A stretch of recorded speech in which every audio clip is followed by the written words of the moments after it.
I haven't been myself since the 90s. If you're hearing our voices, it means it's time for It's This Meets That, the podcast where we watch the worst movies from trailer to end credits, scene by scene, so you don't have to, but maybe you should. I'm Russ. I'm Jared. Me neither. So we're back. Yeah. That's right. We are. We're back. With our full breakdown of Burnt. Boint from 2015. I was going to say the Ryan Reynolds movie. It's not Ryan Reynolds. What's his name? Bradley Cooper. Cooper Cup. Full breakdown. This is part one. We're going to get into it and cook you up a meal. Oh, boy. We'll sous vide this episode. That's right. It's a big plot point in this movie. Yeah, you really need to work on that. Yeah, it's true. All right. You want to recap us on what Boint is all about from 2015? Yep. And you said this is going to be a quick one. The last good year. Yeah, that's right. The last good year. Yeah. Yeah, this is going to be a quick one for sure. So it's the premise is Adam Jones is a chef who destroyed his career with drugs and diva behavior. Sounds like a party, right? Yeah, absolutely. He cleans up, returns to London, determined to redeem himself by spearheading a top restaurant that can gain 3 Michelin stars. What a weirdly worded logline. I still don't like it.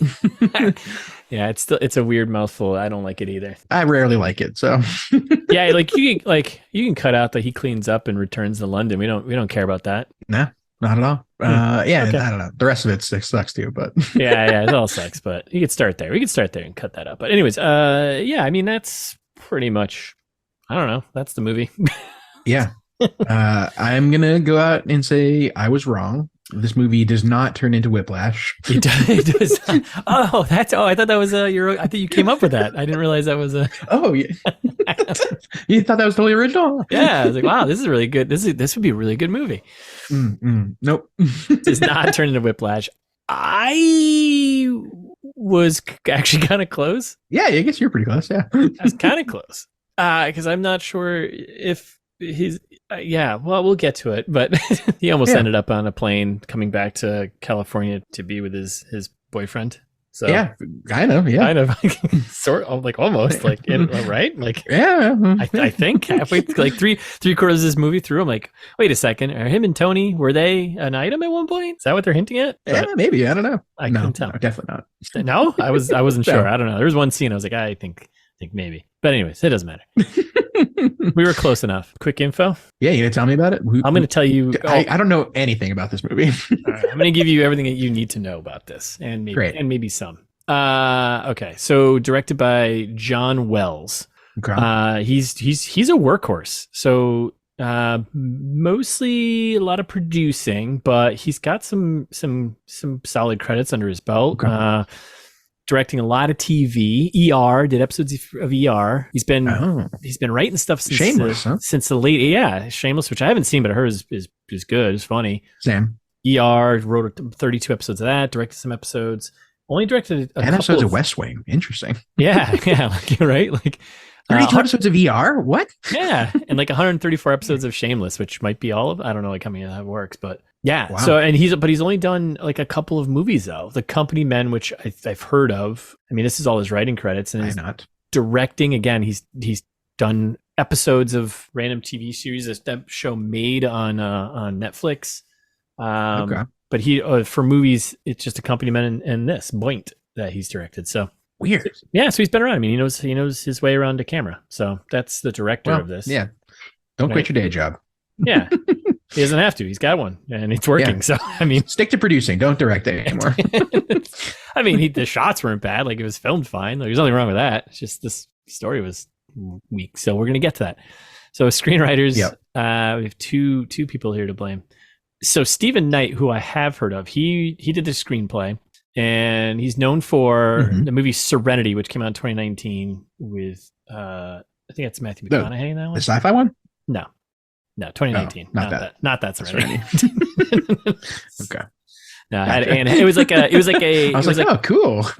No, it was like a throwback to like those '90s like psychological thrillers. It had Anne Hathaway in it and maybe Matthew McConaughey. Yeah. He also wrote Locke, that movie with Tom Hardy where he's just in a car by himself. I don't know if you did saw not see that. No. The concept is really stupid, and I watched it and I was like, "Why am I watching this? It's just a guy in a car, but it's Tom Hardy in a car, so it's like, all right, I guess I can deal with this." And he pulls it off. But again, a lot of TV, Peaky Blinders. This is created by Peaky Blinders. Interesting. Yep. 36 episodes of Peaky Blinders. Spencer, the one with that just came out about Princess Diana. Oh. Diana's, because they haven't heard her name. So with Kristen Stewart, which I heard was very good. Didn't see it.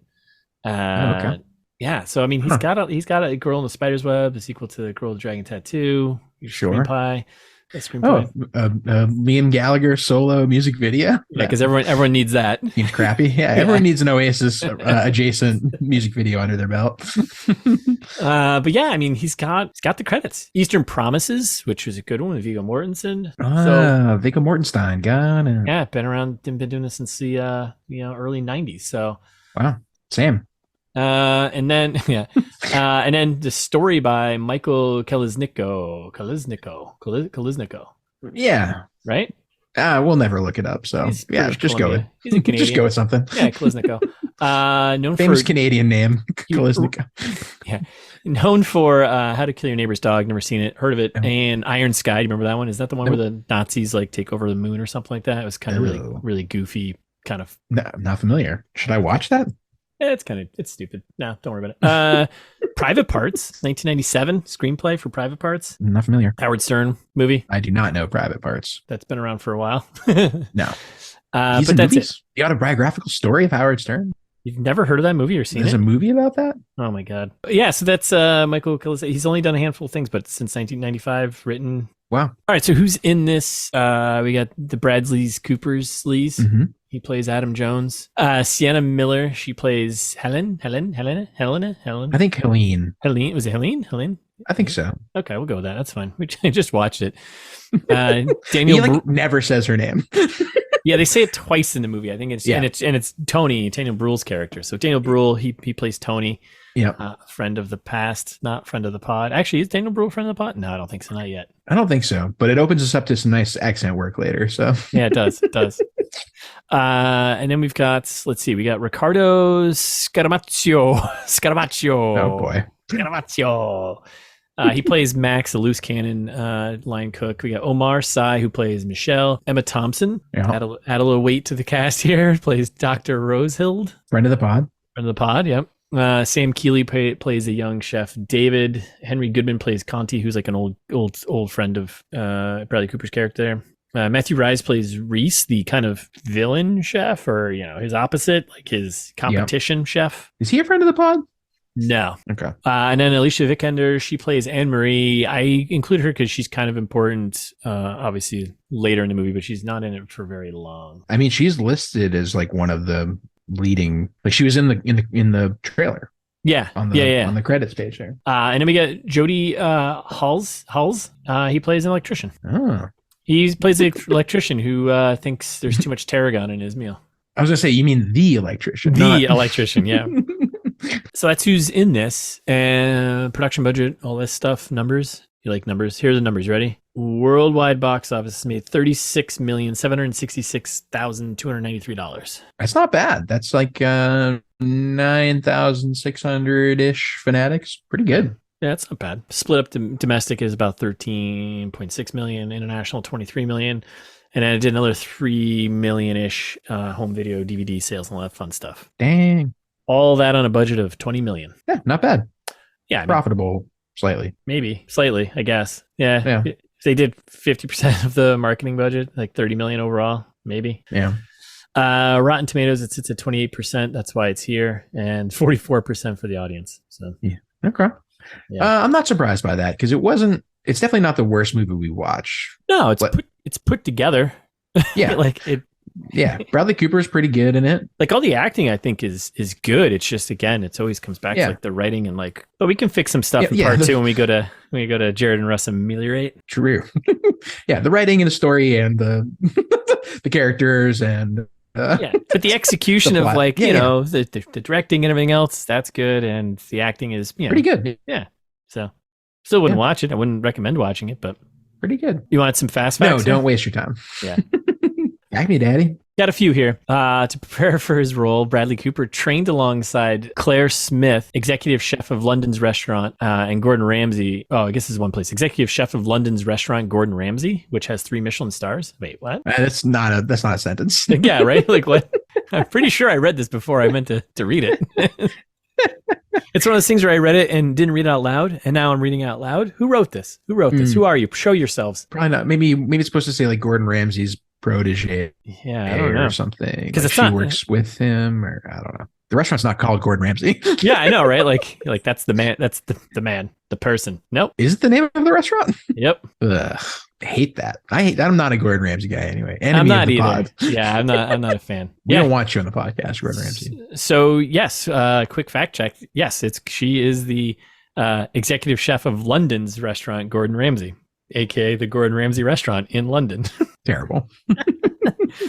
Which has 3 Michelin stars. So imagine how annoying that is if you're Claire Smith and you're like, Bradley Cooper's going to be following me around. Like I have so much work to do. Yeah.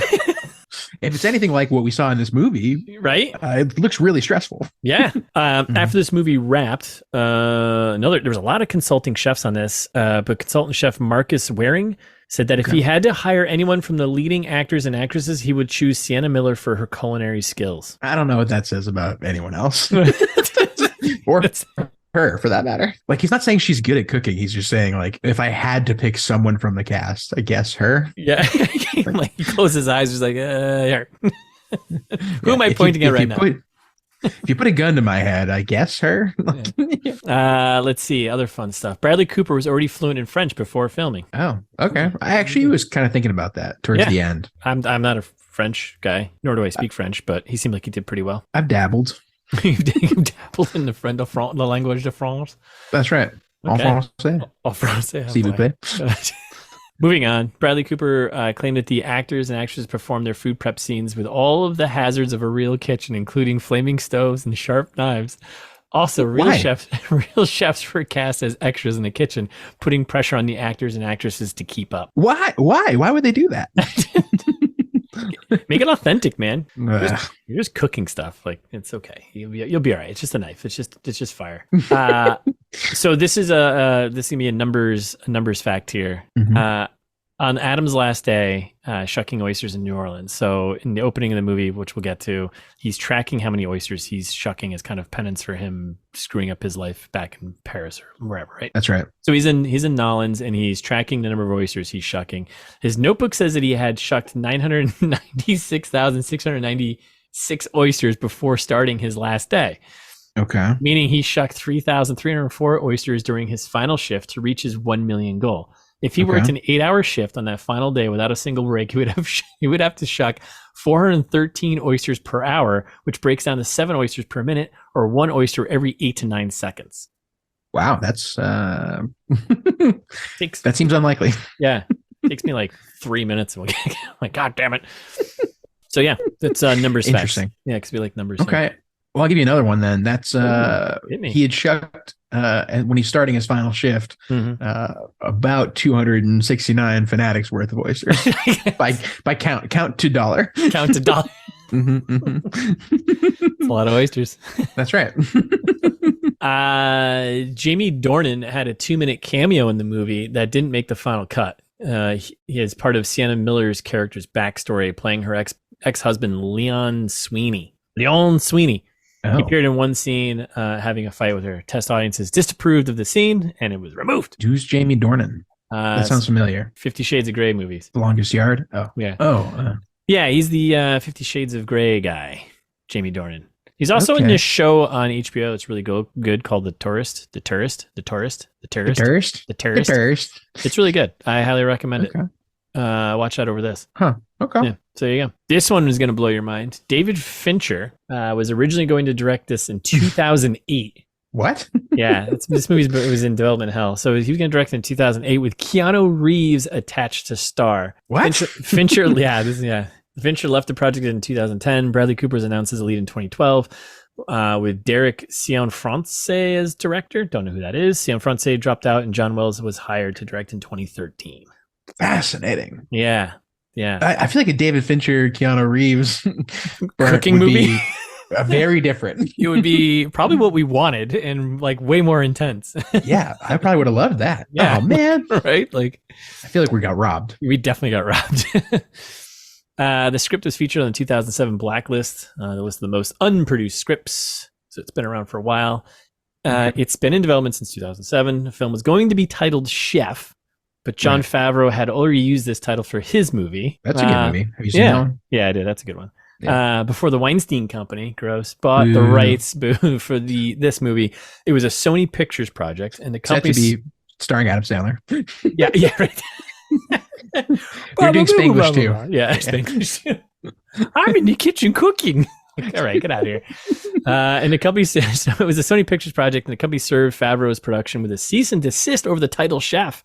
That's crazy. Wow. Sony cleared the titles Chef and The Chef with the MPAA and requested that Alda Misa, which controlled Favreau's movie, I don't know who that is, which controlled Favreau's movie, change the title of their movie on threat of legal action. Classic Sony. Favreau's movie with the title Chef was released in 2014. Sony and the Weinstein Boo company changed their Chef title to Adam Jones in 2014. And in July, yeah, right? Why would you do that? That's dumb. That title. Like, no one knows who that is. And in July 2015, they changed it to Burnt. And then the movie was finally released in October 2015. Wowza. 8 years to get this movie out, and then it's garbage. Like, come on. You hate to see it. Wow. All that for 28% Rotten Tomatoes. All that for us to talk about it. Yep. Hate it. 8 years later. Hate it.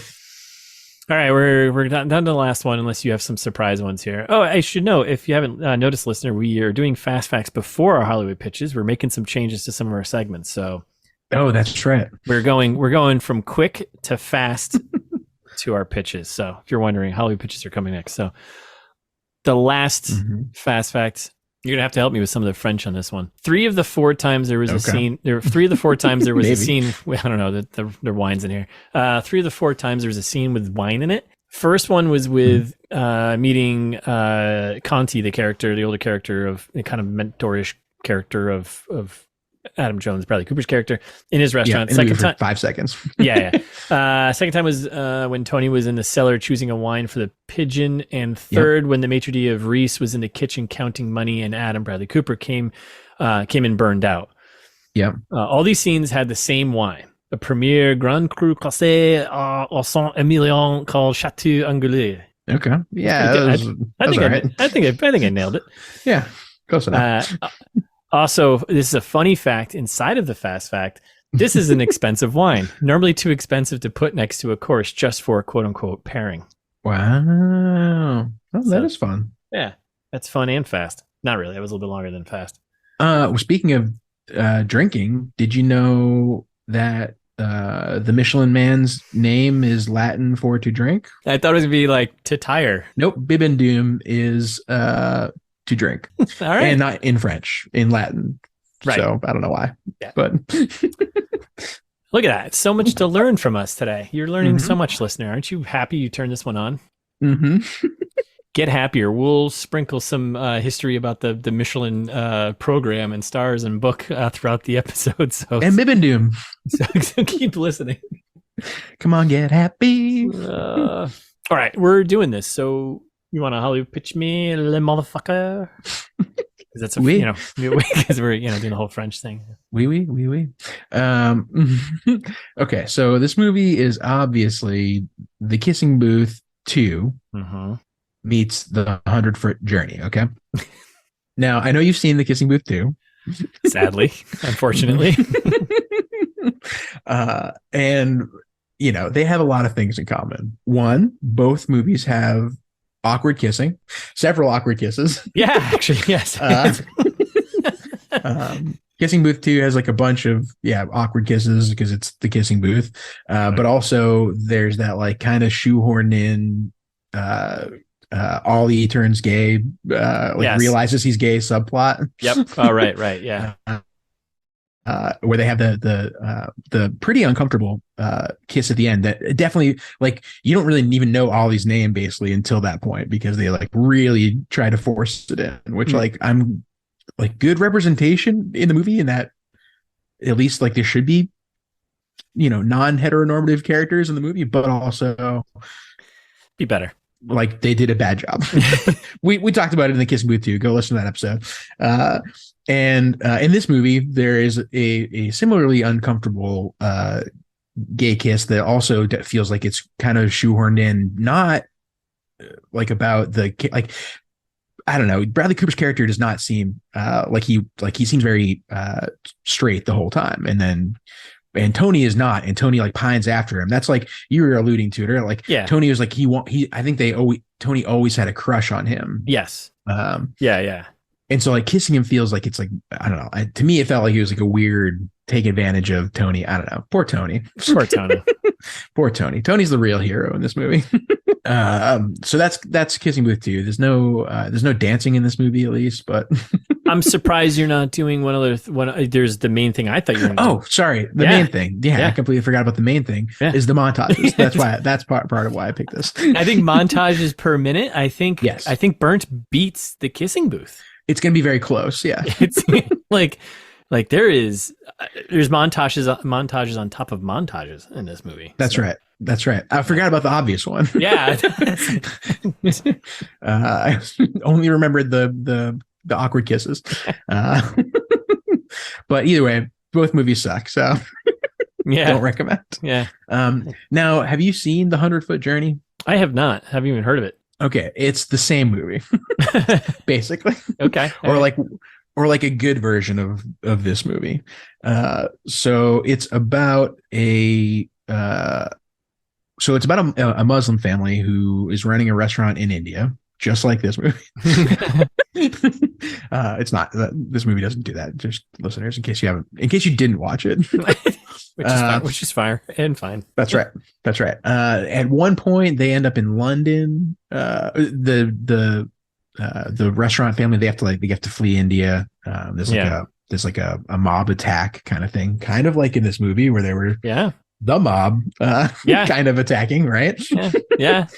So then they end up in London, and then they end up in France at some point, and just like in this movie where they variously talk about London and France. Right. Yep. And then it's about cooking, just like this movie, the whole movie, and even more importantly, it's about the main character who's like trying to basically like avenge his father's restaurant failings. Which like this movie kind of, it's like Jean-Luc is basically a father figure to Bradley Cooper. Yes. Yep. And trying to get a third Michelin star. He has 2 Michelin stars midway through the movie, and learns at the end of the movie that the only way he can do it is by relying on his friends and family. So it's like literally the same movie. And that's it. It's funny, like when we're like too on the nose with these, we're like, there's not much else to say. It's basically the same movie. It's that movie. There's some like frustrated love scenes and things like that where like there's not it doesn't always go well for our hero because he's a frustrated artist chef kind of thing. Ugh, and the worst kind. Yeah, it's basically the same movie, but with Helen Mirren, and it's a much better movie. All right. So what do you got? A little less on the nose, I think. But I don't know, maybe. So I'm going. I mean, it's definitely the A-Team.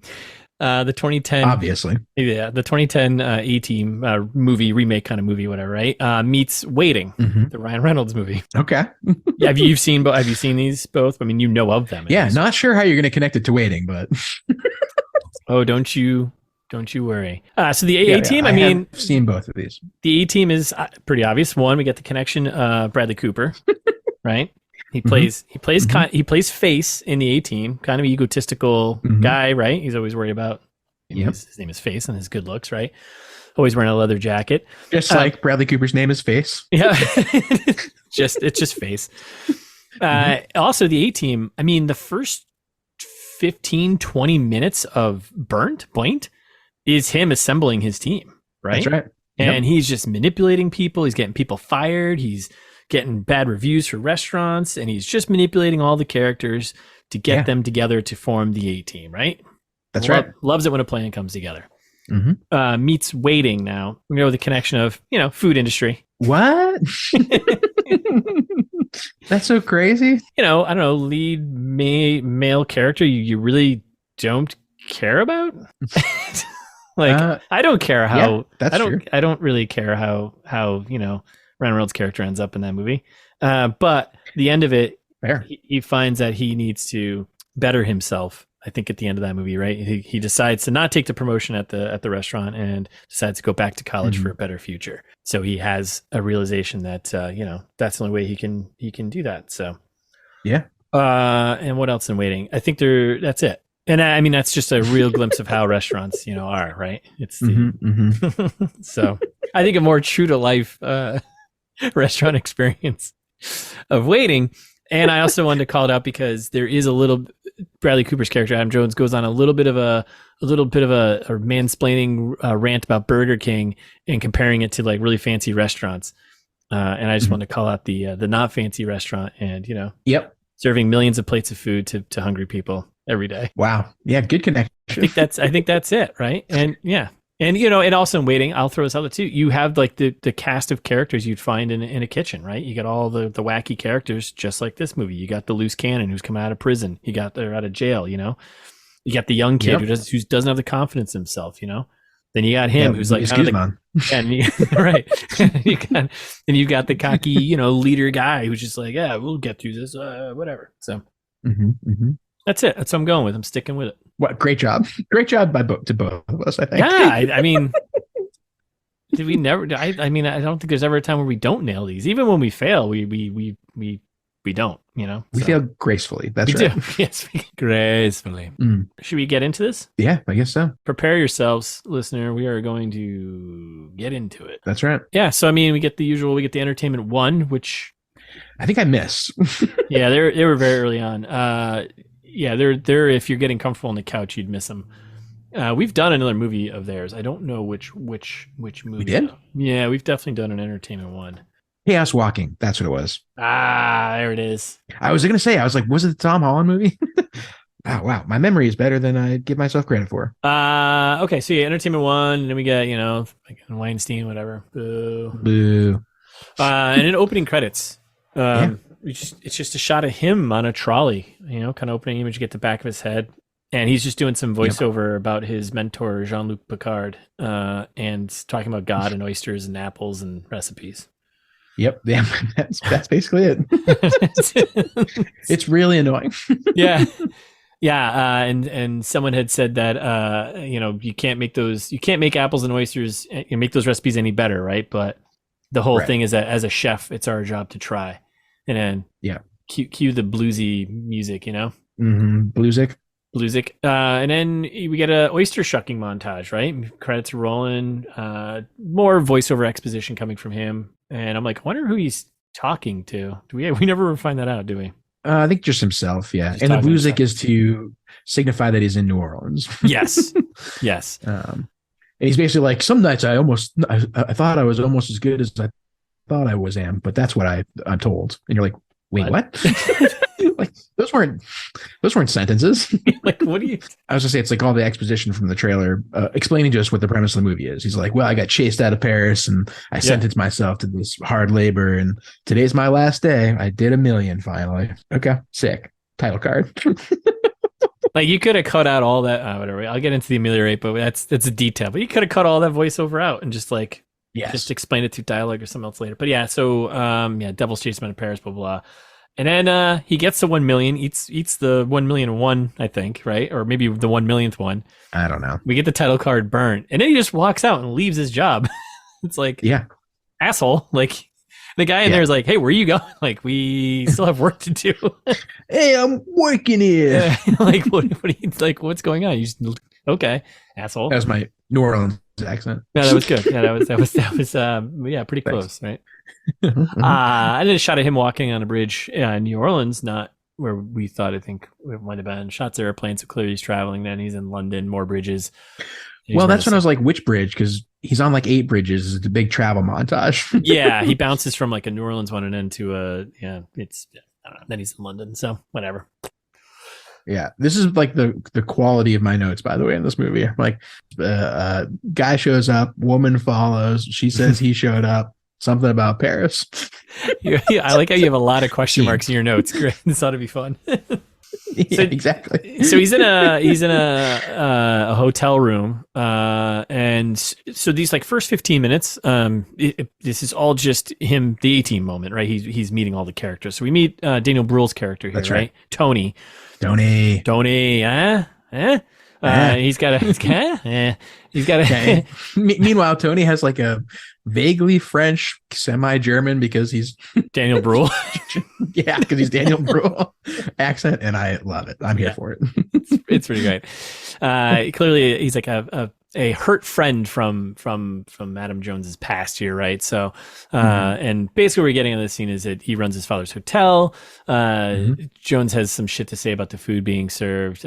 And then he tells Tony he wants to like take over his restaurant and go for the 3 stars. Basically, we get all the motivation from Adam Jones and what he's trying to do here, right? Yep, exactly. And he's like, basically, he just needs to convince people he's actually back and like not high or drunk or at the bottom of any barrels anymore, right? Yep, exactly. And Tony gives him the advice of, if you want to live a long life, eat your own tongue, because he's definitely his own worst enemy. Yes. Yeah. I also hated it was such a lame way to tell us, the audience, that it's Tony's hotel, when he's like, Tony comes and knocks on the door, and Bradley Cooper's like, "Let yourself in. It's your father's hotel." It's like, Christ. Like, like apparently he like this Jones's character did a bunch of dirtbag stuff too. Like he like stole methadone from some sous chef, I guess, back in the day, and like got to get in there, right? Like it. Yeah, we get a good amount of story to not like this character, and I don't find him redeeming either. No, not one bit. And then we get our first of many London transition, him walking shots. There's a lot of this. Yes. It's just, we need to change scene, so it's just him walking. So now we're in another restaurant. He's walking to the next scene. Yeah. They just had they had a camera guy just like follow Bradley Cooper around London. Yeah. And so the next scene is actually right down over there. So we're in another restaurant. I'm going to get a glass of water. Like, hang on. Yeah. So we're like in another restaurant. He meets with an older guy, restaurant buddy, old friend, I guess, in the biz, Conti, I think his name is. And then just more exposition about Jones not being around. Him, we learn that he's sober now, right? People worried about him from the trailer. It's exactly from the trailer. Yeah, and we learn about his mentor, Jean-Luc Picard, had passed away. He didn't know that. Yep. So that means he wasn't around. So that's right. And then I think we end up in. So Kant gives him a tour of the kitchen, right? His restaurants. Exactly, and that's when we get introduced to our next character. Yes, Sienna Miller's character, Helene. Helene. Yep. Jones gives her a compliment about the food, which is apparently a big deal because he's a big deal, right? But then he gives her cacio e pepe, and he says it's the best he's had outside of Rome. And then he goes on to tell her what to do. Yeah, he's not good with the compliment sandwich. He does this multiple times where he forgets the bottom slice of the sandwich here, of the compliment sandwich. He comes in with a compliment and then just shits on you and then leaves it like that. It's like, that's not how you lead. That's not, that's not what you're supposed to do. So basically an arrogant asshole. And she's like, I'm not having this. She's like, he's an arrogant prick. Yep. American. Okay. Arrogant prick. Yeah. American. Yeah. And Conti's like, well, he's a chef. And you're like, no, you don't have to be an asshole. Yeah. Like this toxic chef, trope here is, you can move on from that. So then we're back at the hotel, right? So it's back in Adam Jones' room there, and we got Tony going through his stuff, right? Yep. And we see the bottle of water is open, but all the booze is still sealed. He's kind of checking up on him, seeing like, what's his deal? Why is he coming back into town? What's he really want? And he starts sniffing his clothes and folding them. Yeah, that was like the first sign of later on. I was like, oh, later on that makes sense. Okay. I guess, yeah, but later it does. Yeah, it's still weird. Yeah. And then we go outside. We're in the streets, and again we're walking, and he spots some dude sitting on at a table at a cafe. Yep. And then he's like, "Oh man!" And he just like runs away. He just runs away. The guy chases him into an alley, and then Jones just clocks him with a bag of trash right in the side, or whatever it was. Yep. No, that's what it was. Yeah. And then this is Michelle. So we meet another character, the cast from the trailer. Yep, from the trailer. They scrap for a bit, and then we get a bunch of just exposition about their relationship. He literally says, "We were like brothers." Yeah. And you have the high ground. You are my brother. I hate you. I hate you. You were the chosen one. That's not far off because there is a Star Wars connection in this movie later, which is infuriating. Yeah, but I agree. we'll discuss that. So then we learned that Adam here, Bradley Cooper's character, he did some shitty stuff to Michelle here, right? Where he released rats in Michelle's restaurant and then called the health inspector on him. Yeah, which they just do a bunch of exposition. He's like, "Yeah, I can't believe you're here after what you did to me." And he's like, "What did I do to you?" And he's like, "You released rats in my restaurant and then called the health inspector." And he's like, "Oh, right." Okay, thanks for explaining. I get it. But. Yeah. Like, what? I don't get it. Like, yeah. So anyways, they're all good. Yeah. Adam's like, "I'm going for my third star. I need you." Yeah. Michelle's like, "I want in." Then they hug. Yeah. Dun, dun, dun, dun, dun, dun, dun, dun, dun, dun, dun. All right. And then we're back at the hotel. Yep. And then this is where we learn he's out of money, right? Where the hostess or the concierge managers or whatever, she comes over and she's like, "Hey, your credit card, it's been declined." And Tony's basically threw him out. He's like, "Here's your shit. Your knives are in the bag. Get out." Then we get one of our first like food montages. Yes, one of many food montages. This is a street food montage, right? So we get some food trucks, some tacos being made. All the food looked really delicious. It's making me hungry, but yeah, I know. I'm hungry now just thinking about it. Oh man! So then we're in a street and in a food trucky kind of whatever street foods areas, whatever, and we got him recruiting some young kid, David, right? Yep. Who's like a little timid, and Jones kind of pushing him. He's like, "Hey, you make a good sandwich here, but if you want to work in my kitchen, you got to be an arrogant prick like me." Basically, well, the way that he does it is super frustrating because the kid's like, "You're a hero," and he's like, "Am I a hero or am I your god?" He's like, "Would you work for me for free?" And he's like, "Yeah," and he's like, "Would you pay me to work for me?" He's like, "What?" He's like, "How much would you pay me? Would you pay me $100 a week to work for me?" And he's like, "What?" He's, "You lack arrogance." Oh my god! What a stupid sequence. Yeah. And he's like, "Also, can I sleep in your spare bedroom?" Like, no, like, asshole, get out of here! Like, I'm doing just fine here. Like, so frustrating.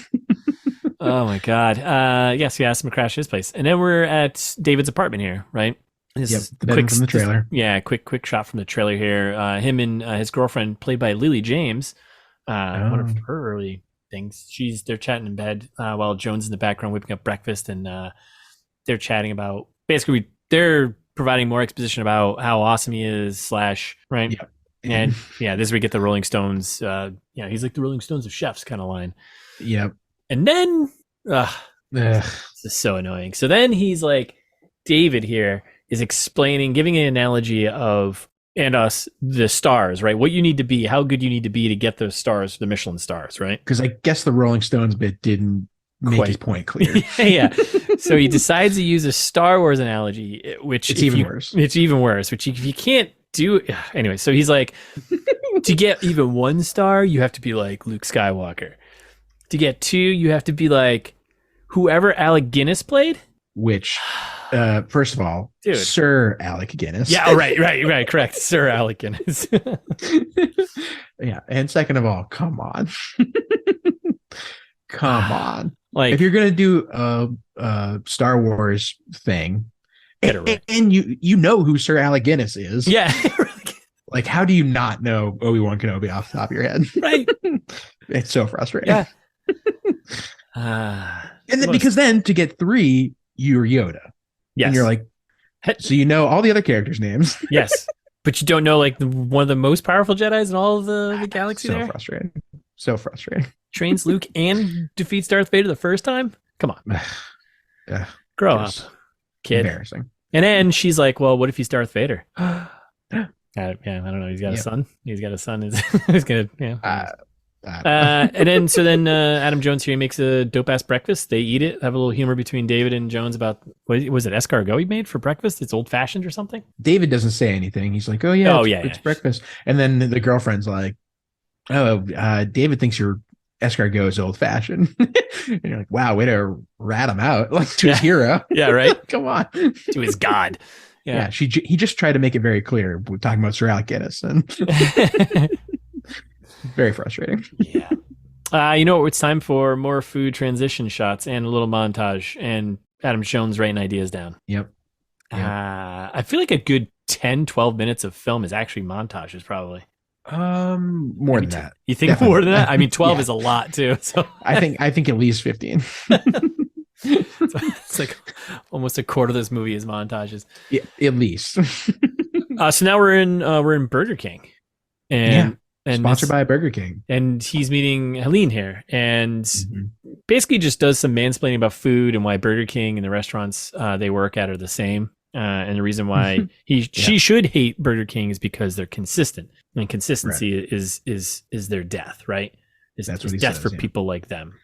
Yeah, just like sex, you're going to the same place, but you need to get there in new and exciting ways. You're like, okay, a little early to, I think drop this on this person that you're trying to hire for, but sure, okay.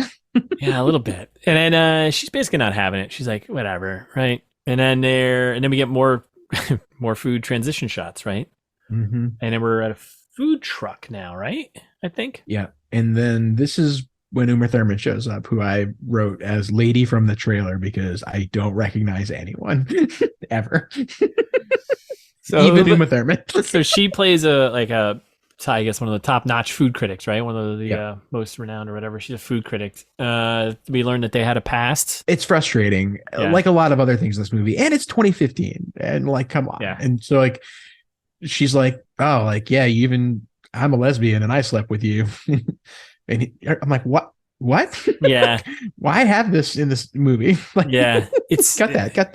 Yeah, it's some thoughts for the ameliorate, but it's a little. Yes, it's too much. Like we get it. It's a trope, but so he basically comes up. He schemes this plan to basically have her go in and help him kick the city's ass with food, whatever. And then we cut to Tony's restaurant there, right? Right. And I think her name was Simone, right? Yeah, Simone.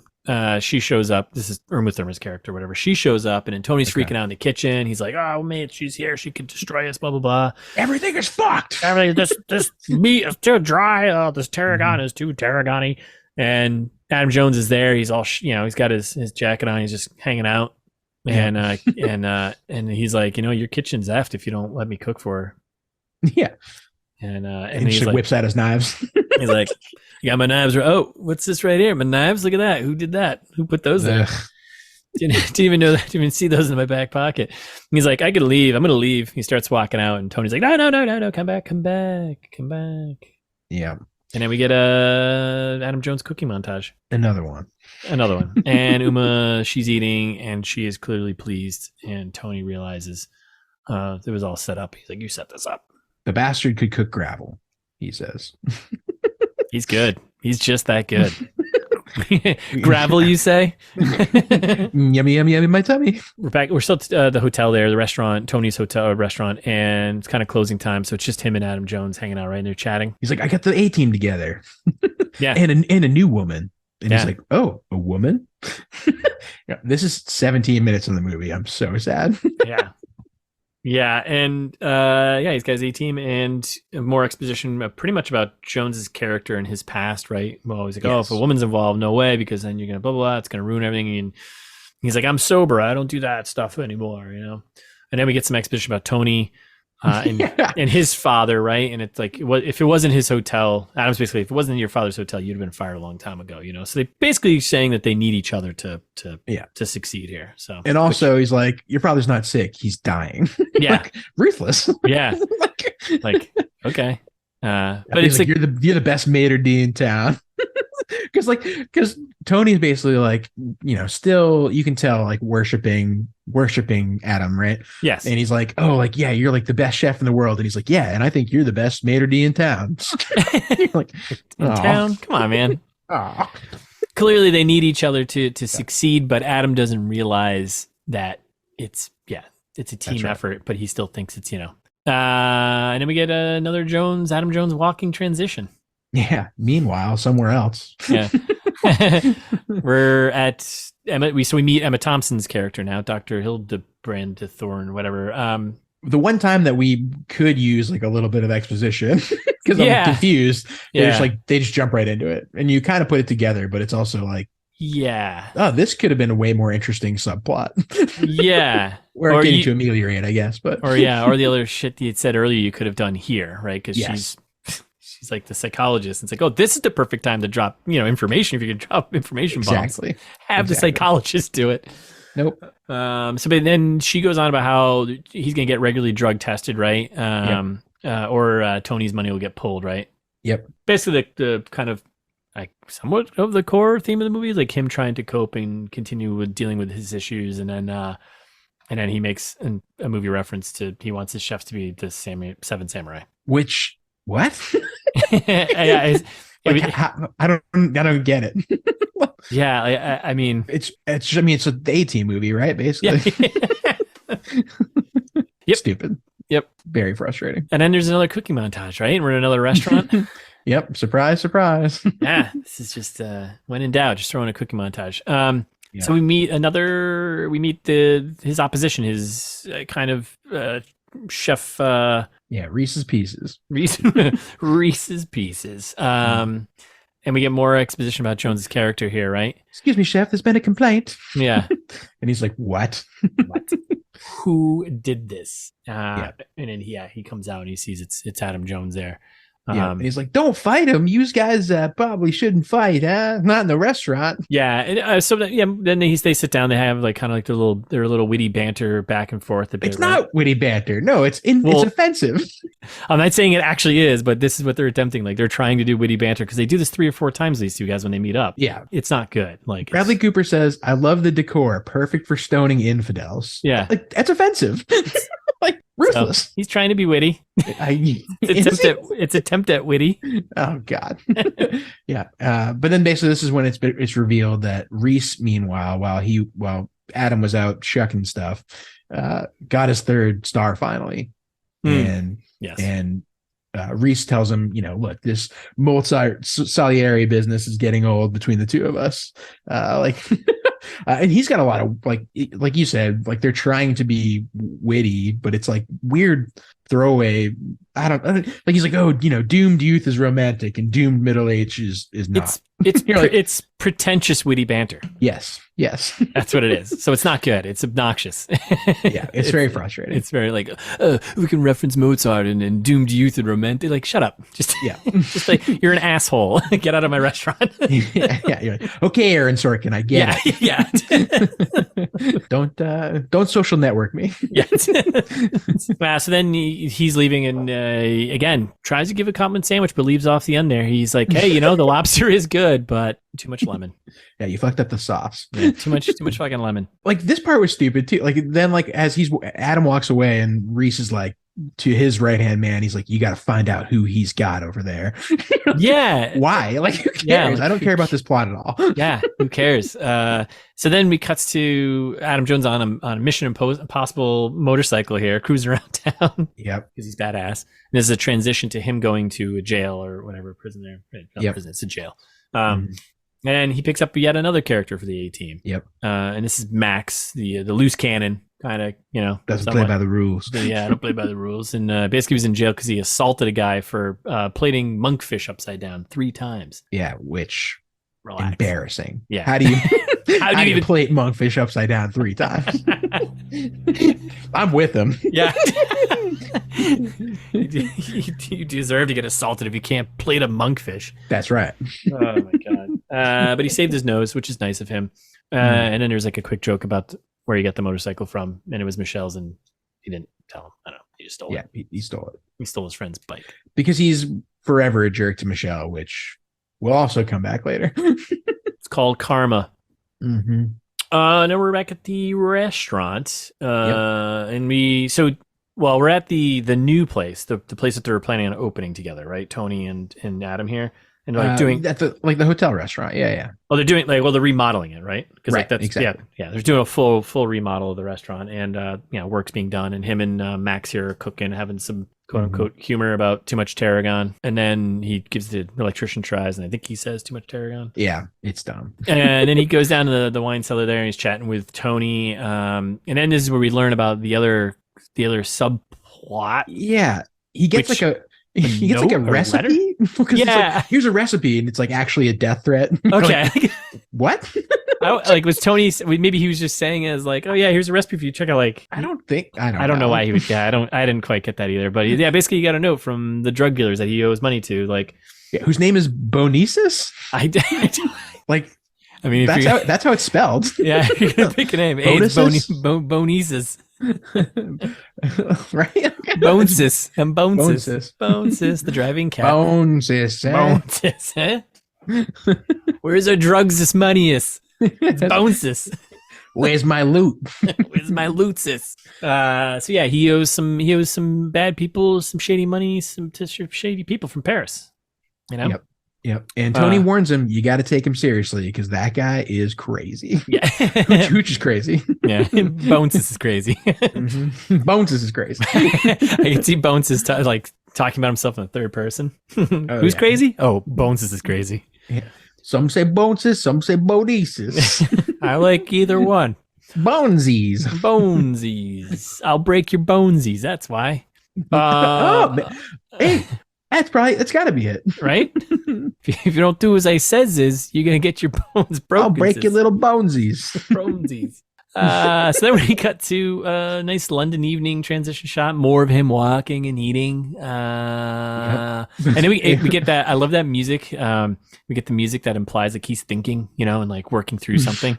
Yes. It's like Coldplay. Yeah.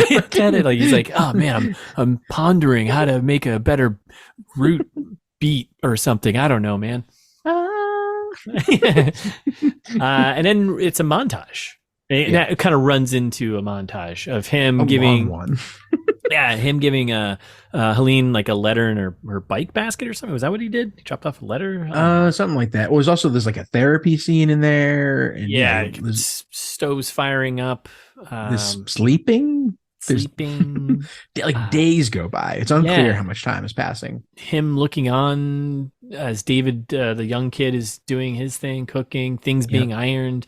Touching some meat. Yeah, a lot of meat touching. He's going through some veggies. And then they're kind of bleeding it into that the work is done. It's getting set up and getting ready to be opened. Utensils are being measured on the table.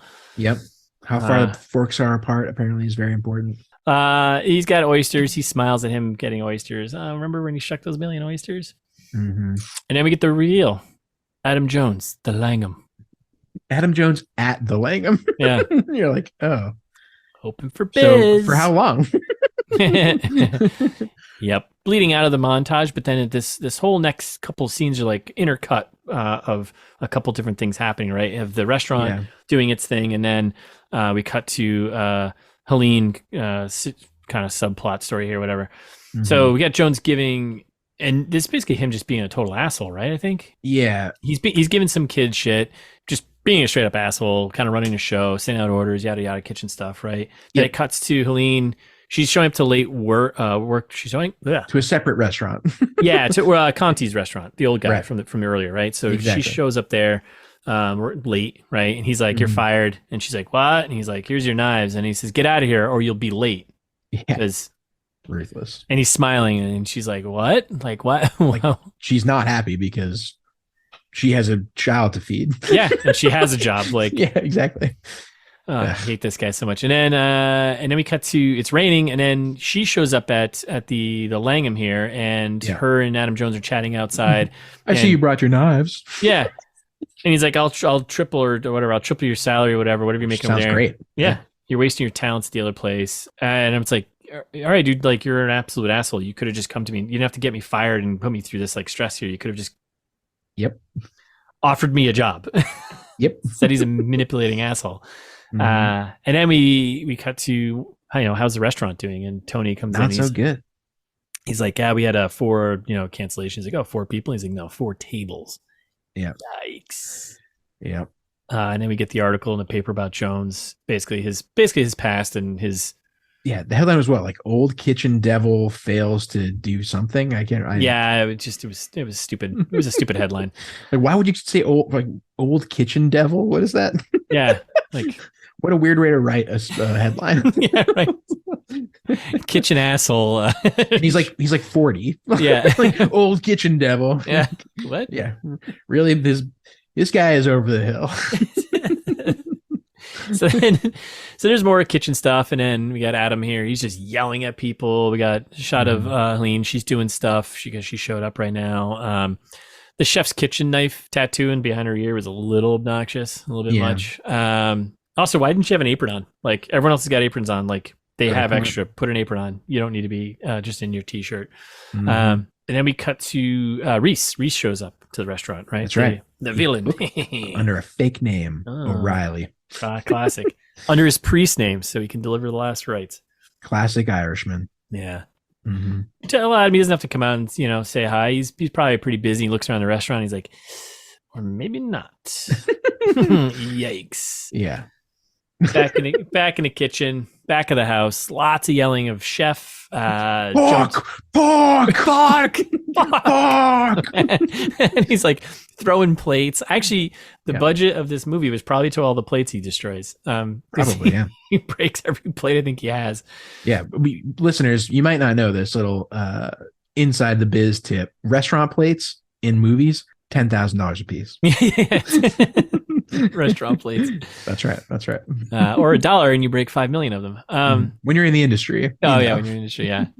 And he's just losing shit, just being a total jerk. And he loses stuff. He tosses everything. He slides. It's off in the trailer too, I think, right? Where he slams all the plates off the table. It's like you're making a mess and making things much harder to do. And then we cut to a cleanup montage. Yeah. Then he goes out to see Rhys when he's like, everybody scrub up here. Yeah. So then Tony comes in, asks where he is. He's outside throwing up in the alley, apparently, which they show for a second for some reason. Yeah, I think I missed that. Yeah, you didn't need to see it. Yeah. And then we go back inside. Everyone's all quiet, and he starts his big like diatribe, right? Where he's like, "I'm giving everyone who had dinner tonight their money back. Yes, and I'm writing them personal apologies for this disaster because it's all my fault." Well, yeah. Well, yes, but he starts to like. Right. Starts to like take the blame and responsibility of it, but then he doesn't. He just goes around and basically berates everyone and calls them out. Do you think 2mm potatoes was a joke? He's like, no, chef. He's like, oh, well, because it seems like you thought it was a joke. Because were those potatoes 2mm? And he's like, I didn't measure them. He's like, oh, you didn't measure them. Oh, then how could you know? And he's like, I love the bit about the scallops. And then he starts yelling at Michelle, and he's like, if it's not perfect, you throw it away regardless of time. Yeah. like it doesn't matter. You throw it away. If it's not perfect, you throw it away. And then like out of nowhere, he pulls out a scallop in a napkin from his pocket. Yeah. It's just like, I saved this for you. Eat it in front of everyone. Yeah. Yeah. And it's ITMT safety tip number 11, listeners. Don't eat pocket scallops. That is true. Don't eat pocket scallops. Yeah. It doesn't matter who gives it to you. Doesn't matter who gives it to you. Just don't eat pocket scallops. That's right. And basically then he goes on to tell him, well, you spit that out before you die of who gives a fuck scallops. What is this movie? Oh my God. So yeah, he continues his berating and continuing to be an asshole. And then he goes to, and then he calls out Helene, right? And gets really aggressive with her, right? Like grabs her by the shirt, whatever. And he's just like, rah, rah, rah, rah.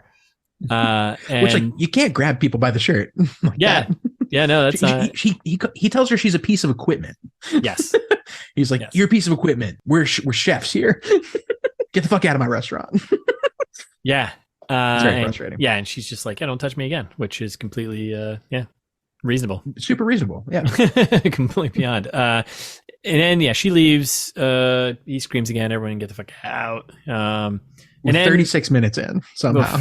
Jesus. He tells Tony he'll do all the TV shows, right? This came up earlier. They had mentioned. We skipped it. Yeah. Yeah, we skipped it. But basically, he was just like, Tony was like, we could do TV shows, set you up there, do some cooking, stuff like this to promote the restaurant, blah, blah, blah. And he was like, he scoffed at it. He's like, I'm not doing that. Mm-hmm. No, thank you. He's like, all right, I'll do all the TV shows. There won't be another empty table at this restaurant. So now, like, it's just about time to turn things around, right? And this is when we get the TV spot. Yeah. We kind of see it from looking at someone's TV. Yes. Yeah. We're at Helene's home here, and the host is basically like, wait, like, why are you here? And he's like, well, because last night we had a not perfect restaurant experience, and so because of that, we're doing free dinners for people all week. Like, wait, what? What? Like, that's not how fine dining works, I don't think. Whatever you want. Get the reveal, that it's Helene's TV, and she's meanwhile cooking for the daughter while she's watching TV, and then she shuts it off, and then the daughter's like, "Turbot, not again!" You're like, "Wait, what?" Because she's practicing, because the turbot, at which I don't know why they called it turbot and not turbo. I guess it's probably because it's London. Yeah, turbot. Paris, but you're thinking if they're cooking it French style, they'd say turbo. But anyway, she's practicing because that was the thing that he told her was not good. And then basically this also you're learning that she's, she takes the kid to school, and it seems like she's just kind of juggling having to be a single mother and having a hard time doing this. So she's like, I have to go find another job. Like, you have to get out of here. Yeah. I don't have time for your business right now. Go on, kid. Yeah, go to school. Takes the little kid to school, and we're off. Like, we're off for part one. Presumably something will happen after this. Maybe. Like, this movie's so boring. Yeah. It's a little well done. Actually, it's not well done at all. Yeah. Blue so far. Yeah, I don't. I'm assuming rated R for language. Yeah. Yes, that's about it. So I don't know. Will he get that third star? Will he get any of stars? Right. Will he pay off Boneses? Will Boneses get what he deserves? What he's owed? What Boneses? Will he pay the Boneses toll? Will Boneses get paid what Boneses deserves? Can only hope. One can only hope. Will she get a job? Will Helene, our hero, our actual hero, will she get a job? Will Tony's hotel change the sheets? Yeah. Will Russ and I talk about Bibendoom again? The Michelin Man? Oh, you're going to find all that out in part 2 when we turn this up to Tibbet. Thanks for listening. We'll be back Thursday with part 2.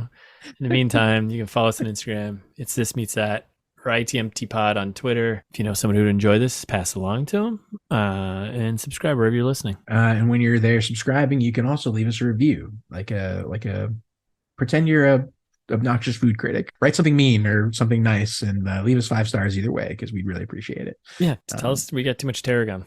That's right. Or if you want to send us your favorite recipe, ideally featuring tarragon, you can send us an email, because it's probably a better format for that. Yeah.